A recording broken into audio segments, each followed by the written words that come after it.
Good morning, Pearl Ahlquist-Ruby, American River Properties. Today we're going to talk about a rent back, when it is used and what it's for. Talk to you soon. If you like my videos, please subscribe. I do these videos for you. They're free so that you can have all the knowledge you need.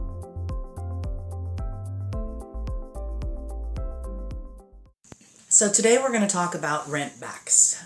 When are they used and what are they for? So a rent back is usually used in a sale transaction of real estate, real property. It can be single family residence up to 4 units, which would be a single family residence, a duplex, a triplex, or a fourplex. So a rent back is normally used when the purchaser is buying a property, but most of the monies are tied up in the real estate itself. So therefore, the party that is living in the property, be it a tenant or the actual owner, does not have the wherewithal financially to be able to vacate that property. So what they'll do is they will ask for or request what's called a rent back. Now, a rent back basically means that we close the real estate transaction, and then the parties that are still in the property, be it a tenant or a homeowner, would rent the property back from the brand new owners. So there's a couple things we need to talk about when we do that. Number one, this puts the new purchaser in a landlord position.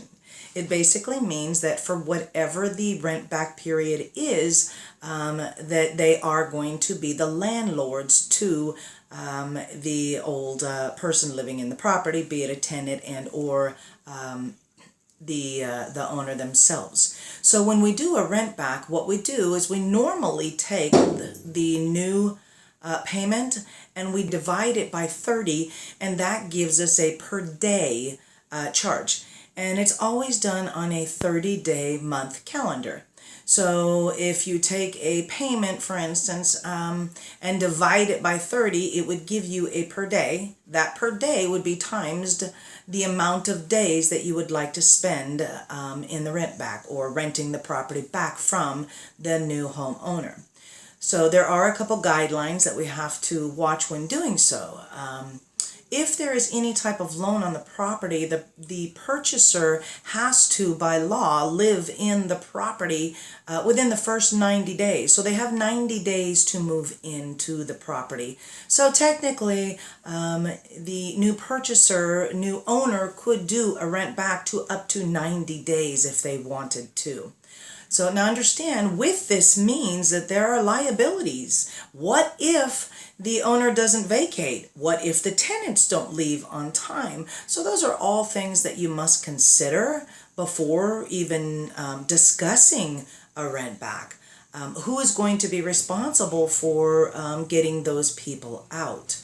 So if the property is a tenant, I would be extremely cautious. Now, if the owner knows the tenant or they're related to the tenant, it might make it a little bit easier. But if they are not, then there is no alliance to the owner from the tenant, and that means that the tenant could overstay their welcome.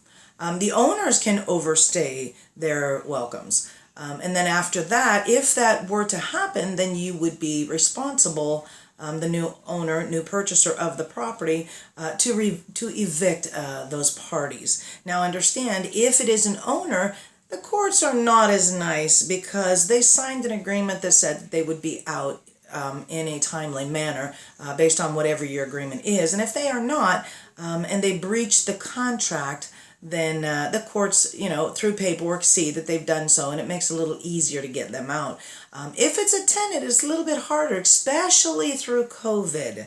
You must first find out, has the tenant been affected by COVID? Can they be removed from the property legally with a moratorium in place? So make sure before you do anything of this nature that you have checked with all of the avenues.